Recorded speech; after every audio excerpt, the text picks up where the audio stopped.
दोस्तों, दुनिया में कुछ ऐसी जगहें होती हैं जहां लोग भूत देखने नहीं बल्कि उन्हें चैलेंज देने जाते हैं। लेकिन अगर वहां सचमुच कोई आपका इंतजार कर रहा हो तो आज की कहानी 7 ऐसे लोगों की है जो कुछ व्यूज और पॉपुलैरिटी के लिए दुनिया के सबसे हॉन्टेड असाइलम में लाइव स्ट्रीम करने पहुंचे थे। उन्हें लग रहा था कि वो घोस्ट को रिकॉर्ड करेंगे, लेकिन उन्हें जरा भी अंदाजा नहीं था कि उस रात कैमरे के पीछे और कोई भी उन्हें देख रहा था। आज की कहानी कुछ ऐसी ही है। ये मूवी साल 2018 की सबसे चर्चित कोरियन हॉरर मूवी में से एक गोनजियम हॉन्टेड असाइलम की है। IMDb पर इस मूवी को 6.5 आउट ऑफ 10 स्टार की रेटिंग के साथ फाउंड फुटेज हॉरर में ये आज भी बेहतरीन फिल्मों में से एक गिना जाता है। तो बिना किसी देरी के चलिए चलते हैं इस वीरान असाइलम की ओर, जहां एक गलती ने 7 लोगों की जिंदगी हमेशा के लिए बदल दी। मूवी की शुरुआत एक हॉन्टेड असाइलम से होती है, जहां 2 स्कूल के छात्र उस जगह के सबसे चर्चित रूम 402 के बाहर अपनी रिकॉर्डिंग कर उस बंद दरवाजे को खोलने की कोशिश कर रहे थे। लेकिन तभी उनकी रिकॉर्डिंग में अचानक एक अजीब सा ग्लिच आने की वजह से वीडियो धीमी पड़ने लगती है। पहली नजर में ये सब कुछ नॉर्मल लगता है, लेकिन अगर ध्यान से देखा जाए तो उस कॉरिडोर के एक कमरे में कोई उनकी हर हरकत पर नजर रखे हुए था। वो सिर्फ उन्हें देख नहीं रहा था, बल्कि बिना पलक झपकाए खामोशी से उनकी हर गतिविधियों पर नजर बनाए हुए था।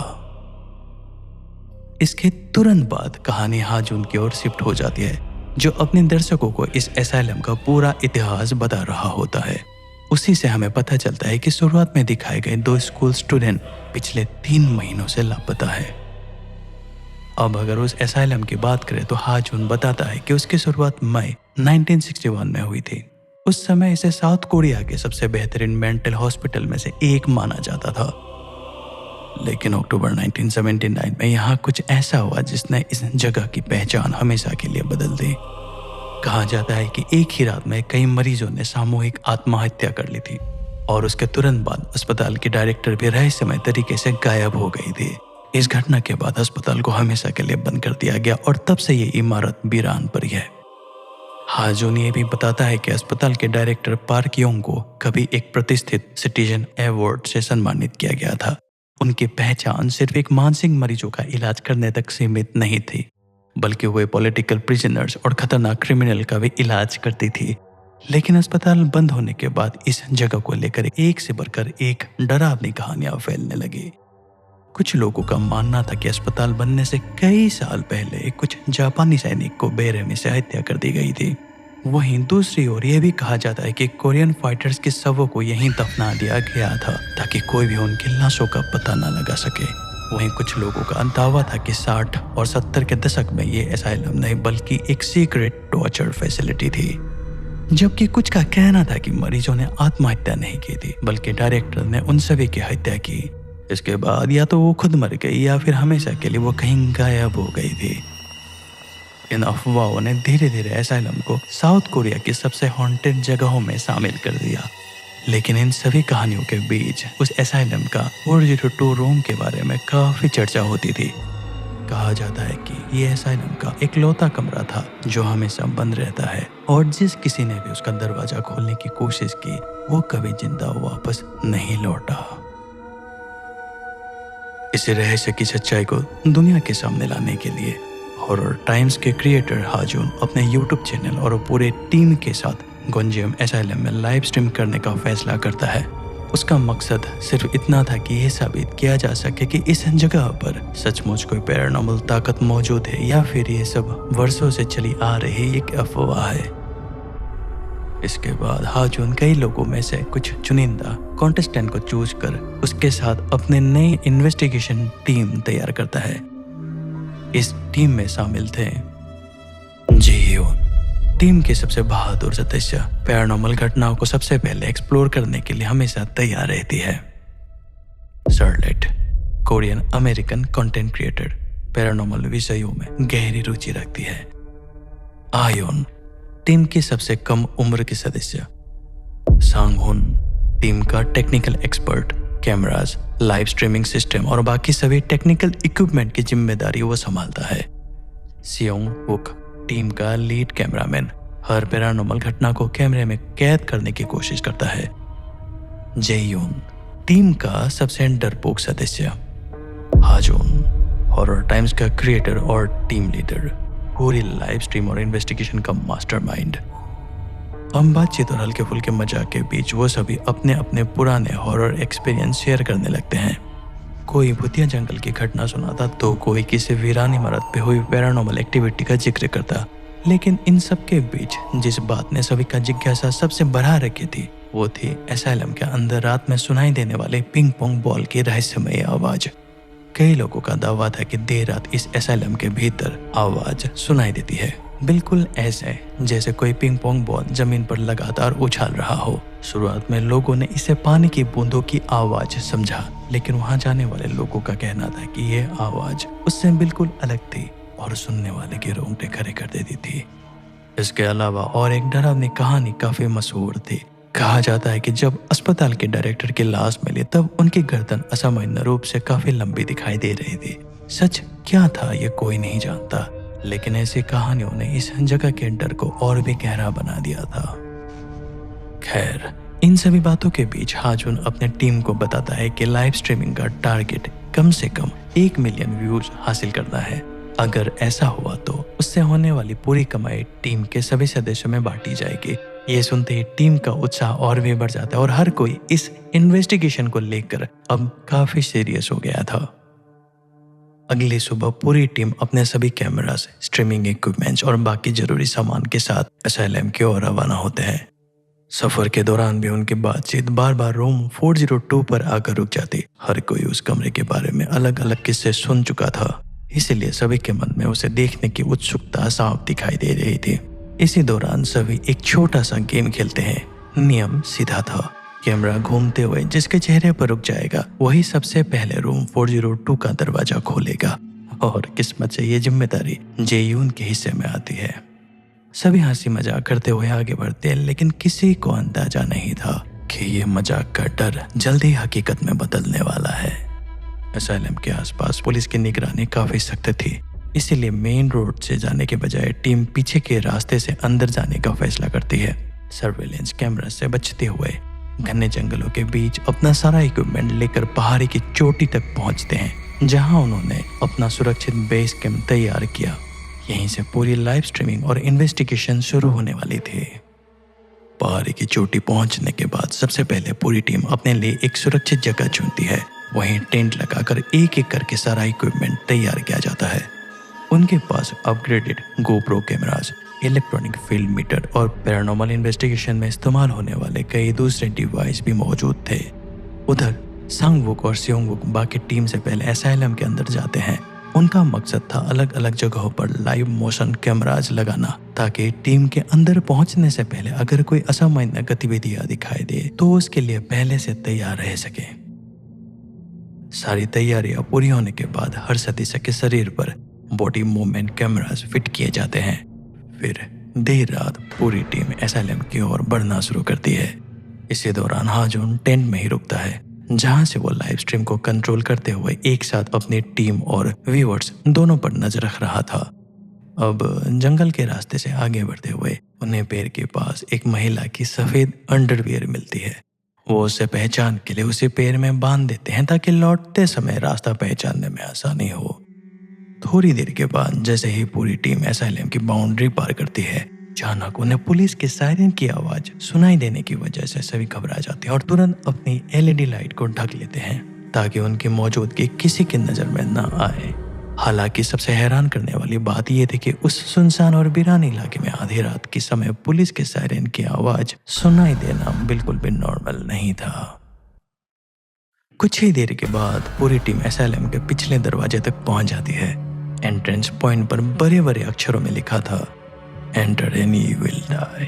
ये चेतावनी देखकर कुछ पल के लिए सभी के चेहरे पर एक डरावना एक्साइटमेंट था। हम देर रात 12 बजे सियोंग-वुक कैमरे के सामने अपनी ओपनिंग लाइन बोलते हुए लाइव स्ट्रीम शुरू करता है और पूरी टीम सावधानी से एसाइलम के अंदर प्रवेश करती है। वो सीधे दूसरे मंजिल पर पहुंचते हैं, जहां चारों ओर गहरा सन्नाटा और अंधेरा था। अंदर पहुंचते ही शार्लेट रिसेप्शन टेबल पर म्योंग-डोंग कैथेड्रल से लाया हुआ होली वाटर एक बॉल में रखती है। इसके बाद वही पवित्र जल वो पूरे कमरे में छिड़कती है ताकि अगर वहां कोई पैरानॉर्मल प्रेजेंस हो तो पूरी टीम सुरक्षित रह सके। ये छोटा सा रिचुअल पूरा होते ही सियोंग वुक व्यूअर्स को एसाइलम की जानकारी देना शुरू करता है, लेकिन तभी अचानक उसके पीछे मौजूद दरवाजा अपने आप जोर से बंद हो जाता है। यह देखकर कुछ पल के लिए सभी बुरी तरह घबरा गए थे। बाद में पता चलता है कि ये कमरा कभी एसाइलम के डायरेक्टर का ऑफिस हुआ करता था। पूरी टीम जब इस कमरे की निरीक्षण करती है तो उन्हें वहां कुछ पुरानी तस्वीरें मिलती है। एक तस्वीर में डायरेक्टर अपने सभी मेंटल पेशेंट के साथ दिखाई देती है, जबकि दूसरी तस्वीर में उन्हें अवार्ड लेते हुए दिखा जा सकता है। सभी लोग उन तस्वीरों को ध्यान से देख ही रहे होते कि तभी अचानक छत से किसी महिला के लंबे बाल नीचे लटकते हुए दिखाई देते हैं। ये नजारा कुछ सेकंड का ही था, लेकिन पूरे कमरे का माहौल पहले से कहीं ज्यादा डरावना बना देती है। इन सब घटनाओं के बाद सियोंग वुक और सांग होन फैसला करते हैं कि इसी कमरे में एक रिचुअल करेंगे। उनका मकसद उन बेचैन आत्माओं को बुलाना था जिनके बारे में कहा जाता है कि उनके साथ कभी इस एसाइलम में भयानक हादसा हुआ था। उधर योजना के मुताबिक बाकी टीम एसाइलम के पहली, तीसरी और चौथी मंजिल पर मौजूद सबसे हॉन्टेड जगहों की तलाश करेंगे और ये पूरी इन्वेस्टिगेशन लाखों व्यूअर्स के सामने लाइव स्ट्रीम होने वाला था। उधर जी ह्यून और शार्लेट एसाइलम के पहली मंजिल पर पहुंच चुके थे। कैमरे के सामने शार्लेट अपने पुराने हॉन्टेड प्लेस के इन्वेस्टिगेशन के बारे में बताते हुए दीवारों पर अपना सिग्नेचर लिखती है, लेकिन जैसे ही उसकी नजर उसके सिग्नेचर के नीचे जाती है वहां पहले से लिखा हुआ एक वाक्य दिखाई देता है, लेट्स लिव हियर। शार्लेट पूरे आत्मविश्वास के साथ ये बात अपने व्यूअर्स को दिखाती है, लेकिन उसे जरा भी अंदाजा नहीं था कि कुछ ही देर के बाद उसी एसाइलम के अंदर उसके साथ क्या क्या होने वाला है। खैर, पहली मंजिल पर लंबे लंबे कॉरिडोर बने हुए थे। इन्हीं में आगे बढ़ते हुए दोनों को एक पुरानी लेबोरेटरी दिखाई देती है। कमरे के अंदर हर तरफ गीली जमीन, बिखरे हुए डॉक्यूमेंट्स और टूटे फूटे मेडिकल इक्विपमेंट पड़े थे। तभी शार्लेट की नजर एक टूटी हुई अलमारी के अंदर रखे हुए डॉल पर पड़ते ही वो खुशी से झूम उठती है। दरअसल ये वही डॉल था जिसकी तस्वीरें उसके एक दोस्त ने पहले यहाँ आकर खींची थी। अब वो भी उसी डॉल की फोटो लेकर अपलोड करना चाहती थी, लेकिन जैसे ही दोनों कमरे की ओर थोड़ा अंदर बढ़ते हैं उन्हें जमीन पर एक प्रिजर्व्ड चिकन कांच के ट्यूब से बाहर पड़ा हुआ दिखाई देता है। उससे इतनी तेज बदबू आ रही थी कि दोनों ज्यादा देर तक वहां रुक नहीं पाते और तुरंत कमरे से बाहर निकल आते हैं। तभी मॉनिटरिंग कर रहा हाजुन उन्हें पहली मंजिल छोड़कर चौथी मंजिल पर बढ़ने को कहता है। वहीं दूसरी तरफ तीसरी मंजिल पर जेयून और आयोन लाइव स्ट्रीम कर रहे थे। पिंग पोंग बॉल वाले कमरे को दिखाने के बाद वो एक और बदनाम जगह यानी सावर रूम की ओर बढ़ते हैं। अफवाहों के मुताबिक इसी कमरे से ज्यादा पैरानॉर्मल एक्टिविटीज देखे जाने का दावा किया जा रहा था। कुछ लोगों का तो ये भी कहना था कि पहले इसी जगह कई रहस्यमयी मौतें हुई थी। सावर रूम के अंदर कदम रखते उनकी नजर दीवार पर पड़ती है, जहां सीलन की वजह से इंसानी आकृति जैसा बड़ा शैडो बना हुआ था। कैमरे के व्यू से वो आकृति इतनी असली लग रही थी कि किसी का भी डरना स्वाभाविक था। इसी कमरे में पहले एक लाइव मोशन कैमरा भी लगाया गया था ताकि अगर कोई अजीब घटना हो तो वो कैमरा में रिकॉर्ड हो सके। दोनों जैसे ही थोड़ा और आगे बढ़ते हैं तभी बड़े से बाथटब के अंदर रखी एक विग देखकर जेयून काफी डर जाता है। सच तो ये था कि वो शुरुआत से ही डरा हुआ था, लेकिन खुद को बहादुर दिखाने के लिए वो अपने डर को छिपा रहा था। अब उसकी हालत ऐसी हो चुकी थी कि उसका डर साफ नजर आने लगा था। ऊपर से आयोन उसे बार बार चिढ़ा रही थी, जिस वजह से वो पहले से उससे नाराज था। अब सीन 4th फ्लोर पर शिफ्ट होती है, जहां जीवोन और शार्लेट आखिरकार रूम 402 के सामने पहुंच चुके थे। दोनों लाइव स्ट्रीम के दौरान व्यूअर्स को बताते हैं कि कभी ये कमरा एसाइलम का इंटेंसिव केयर रूम हुआ करता था। सालों से न जाने कितने लोग इसे खोलने की चुनौती लेकर यहाँ आए, लेकिन कोई भी इस दरवाजे को खोल नहीं पाया। यही वजह थी कि यह कमरा पूरे एसाइलम का सबसे रहस्यमय और डरावना हिस्सा माना जाता था। इसके बाद सियोंग वो खुद कैमरे के सामने आकर पूरी ताकत से उस दरवाजे को खोलने की कोशिश करता है। वो अलग अलग तरीके अपनाता है, जोड़ लगाता है, लेकिन लाख कोशिश करने के बाद भी रूम 402 का दरवाजा टस से मस नहीं होता। जब ये कोशिश नाकाम हो जाती है तो पूरी टीम वापस डायरेक्टर के कमरे में इकट्ठा होकर रिचुअल की तैयारी शुरू कर देते हैं। कमरे के चारों ओर लाल धागे से मकड़ी के जाले जैसी आकृति बनाई जाती है, जिन पर कई छोटे छोटे बेल्स बांधी गई थी। बीच में रखी एक छोटी सी मेज पर 2 कैंडल, एक एम्यूलेट और एक बॉल रखा था। रिचुअल के दौरान एम्यूलेट को जलाकर उसी बॉल में डालते हुए प्रार्थना करनी थी और ये जिम्मेदारी टीम की सबसे कम उम्र के सदस्य आयोन को दी जाती है। आयोन के रिचुअल शुरू करते ही अचानक कमरे में कुछ अजीब होने लगता है। बिना किसी के छुए कैंडल्स अपने आप बुझ जाती है और चारों ओर बंधी सभी बेल्ट्स एक साथ हिलने लगती है। ये देखकर कमरे में मौजूद हर सदस्य बुरी तरह घबरा जाते हैं। उधर लाइव स्ट्रीम पर व्यूज की संख्या तेजी से बढ़ने लगती है। इतनी बड़ी संख्या देखकर हाजोन बेहद खुश था।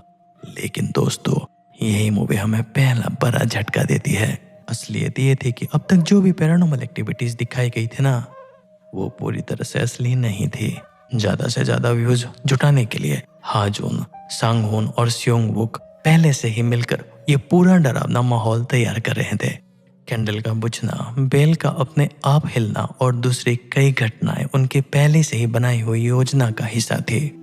उनका मकसद सिर्फ इतना था कि बाकी टीम के सदस्य सचमुच डर जाए, क्योंकि जितना उनका डर असली होगा उतना ही नेचुरल रिएक्शन कैमरे में कैद होगी और लाइव स्ट्रीम पर उतने ही ज्यादा व्यूज मिलेंगे। उधर हाजोन की चालाकी से पूरी तरह अनजान बाकी सदस्य डायरेक्टर के कमरे से बाहर निकल जाते हैं।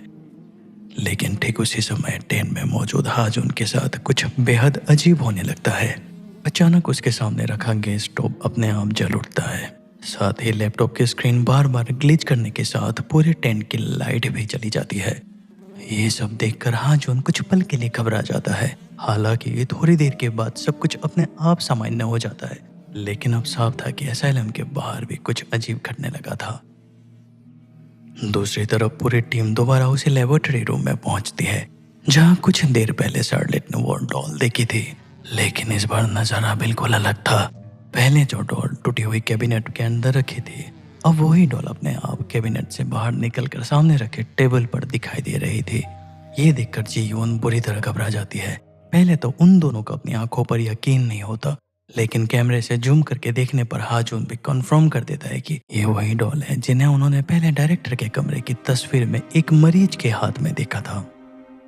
स्योंगवुक उस डॉल को हाथ में पकड़कर कैमरे के सामने व्यूअर्स को दिखाने लगता है, लेकिन शार्लेट उसे बार बार ऐसा ना करने की चेतावनी देती है। उसे डर था कि किसी अनजान चीज को छेड़ना ठीक नहीं होगा।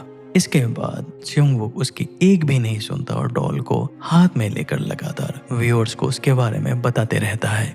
आखिरकार डर के मारे चारों सदस्य उस कमरे से बाहर निकल आते हैं।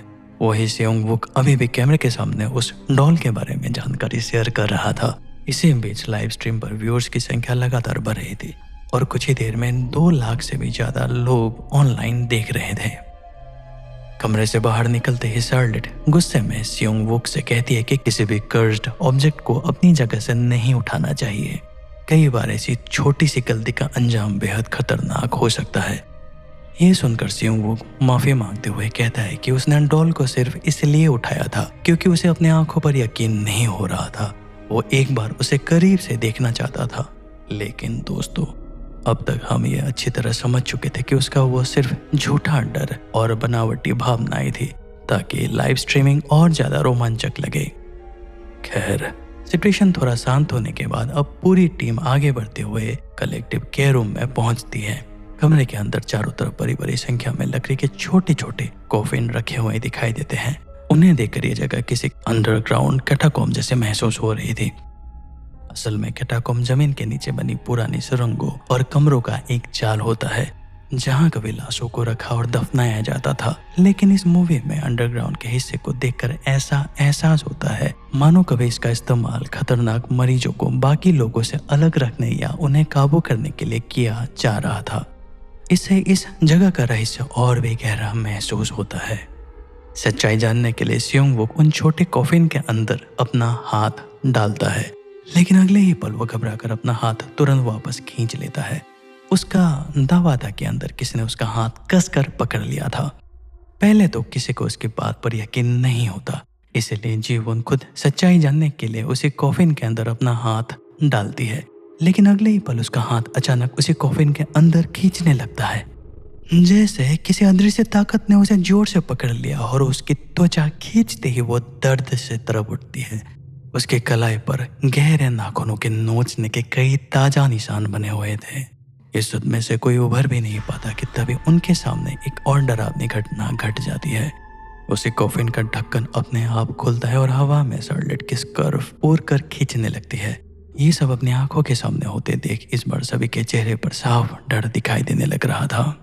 लेकिन इन सभी घटनाओं से पूरी तरह बेखबर जेयोन और आयोन चौथी मंजिल पर कैमरे की सेटिंग्स में व्यस्त थे। तभी अचानक जेयोन को पास से पिंग पोंग बॉल के उछलने जैसी आवाज सुनाई देती है। आयोन तुरंत EMF मीटर से आसपास के एनवायरनमेंट जांच करती है, लेकिन मशीन काफी सामान्य रीडिंग दे रहा था। इसके बाद हालात अचानक काफी तेजी से बदलने लगते हैं। दूसरी मंजिल पर जहां कुछ देर पहले दीवार पर लेट्स लिव हियर लिखा हुआ था, अब वही सब अपने आप बदलकर लेट्स डाई बन चुका था।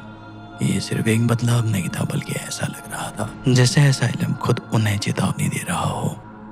इतनी सारी अजीब घटनाएं देखने के बाद जीवुन और शार्लेट डर से उस एसाइलम से बाहर निकलने का फैसला करती है। उधर सांगवुन और स्योंगवू को तुरंत हाजुन को पूरी घटना बताने लगते हैं, लेकिन इस बार हाजुन की भी हालत ठीक नहीं थी। वह समझ चुका था कि अब जो कुछ हो रहा है वो उनकी बनाए हुए प्लानिंग का हिस्सा नहीं था। हालांकि जो उसने देखा था उसके बारे में वो किसी को कुछ नहीं बताता। वो बार बार बाकी सदस्यों को बस यही कहता है कि कनेक्शन की दिक्कत होने की वजह से उसे कुछ भी दिखाई नहीं दिया। वहीं हाजुन भी बात को संभालते हुए कहता है कि शायद ये सब तेज हवा की वजह से हुआ होगा, इसलिए वो सभी को बिना डरे इन्वेस्टिगेशन जारी रखने और रुकने को कहते हैं। असल में हाजुन किसी भी कीमत पर टीम को वहां से वापस नहीं जाने देना चाहता था, क्योंकि उस समय उनकी लाइव स्ट्रीम पर व्यूज की संख्या 3 लाख का आंकड़ा पार कर चुकी थी। अगर इसी वक्त पूरी टीम इन्वेस्टिगेशन छोड़कर लौट जाती तो उसकी महीनों की मेहनत और पूरी प्लानिंग एक ही पल में बेकार हो जाती। आखिरकार सांगवून और स्योंगवुक उससे अपने साथ बाकी टीम मेंबर की प्रॉफिट शेयर में 20% की बढ़ोतरी की मांग करता है। हाजुन भी बिना ज्यादा सोच विचार के उनकी शर्त मान लेता है, लेकिन उसके थोड़ी ही देर बाद हाजुन ने जब लाइव कैमरा फुटेज दोबारा चेक की तो उसे साफ समझ आ गया कि एसाइलम के अंदर अब उनकी फेक प्लानिंग नहीं बल्कि सचमुच पैरानॉर्मल घटनाएं होने लगी थी। तभी अचानक स्क्रीन फिर से ग्लिच होने लगी और टेंट की लाइट फिर से चली जाती है, लेकिन कंप्यूटर पर उसे एक ऐसी चीज दिखी जिसने उसके होश उड़ा दिए। इंट्रोडक्शन के टाइम पर एसाइलम के अंदर केवल 6 लोग मौजूद थे और सभी लाइव कैमरे पर दिखाई दे रहे थे।